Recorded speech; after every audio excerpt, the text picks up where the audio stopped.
Good evening. Hope you're having a great one. I am sitting in a room.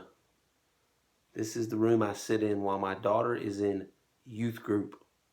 And I want to talk to you today. I had a chance to take my daughters to the movie God's Not Dead 2. And it's a really good movie. We enjoyed it. There's some really cool things in that movie. If you haven't seen it yet, it's an enjoyable movie. But I had a takeaway from it that I talked to my girls about, and actually my whole family, we had a discussion tonight.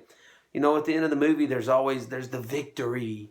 We have movies, faith-based movies, and there's always the victory, and God comes through, and we all, woohoo, we yell and we scream. I asked a question to my daughters. I said, what if at the end of the movie, it didn't come out on the good side? Would that mean God's dead? Think about that. What if when we prayed for Vasilla to come home, she didn't show back up? Would that mean God's not real? What about Precious? She died. Does that mean God got off his throne for a minute? I asked him a question. I said, what about Peter when he was crucified? I'm sure there was prayers, just like the time that he was delivered out of the jail and he walked out. The angel walked him out. He wasn't killed at that moment in time. But later on, he was captured again. And he hung on a cross and died for his faith. Does that mean God forgot him? That God is dead? What about those times we pray and we ask God to heal somebody and it doesn't happen? What about those times that we pray for provision and it doesn't show up?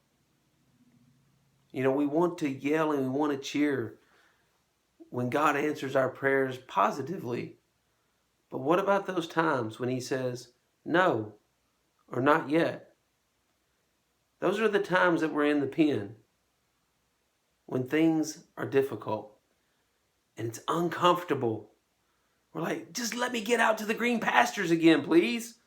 Please don't hold me in here. You know, what's funny is that video I made this morning, the sheep that almost knocked me down running out, she's one of my most gentle. Her name's Molly. You can walk up to her in the middle of the field and pet her. But when she got in that pen, and I was just standing there in the doorway, she wanted out. And isn't that true of us? That's me. In fact, right now, God's letting me sit in the pen. And I'm like, Lord, I see the green pastures. They're right there. Please let me get out to the green pastures. He's saying, wait, son. Just wait. I've got something really good for you.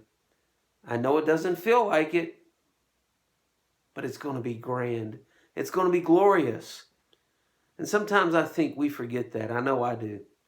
We forget that just because he doesn't answer like we want, we think, God, you forgot us. We're like David in the Psalms. One moment we're going, blessed be the name of the Lord. And the next moment we're going, God, where are you? He's sitting in the same place. And he's watching with the same love that he's always loved us with. He's saying, my child, everything I do is because I love you. Everything I do is for your good. Just trust me. Think about that and enjoy the shepherd tonight. I'll see you in the morning.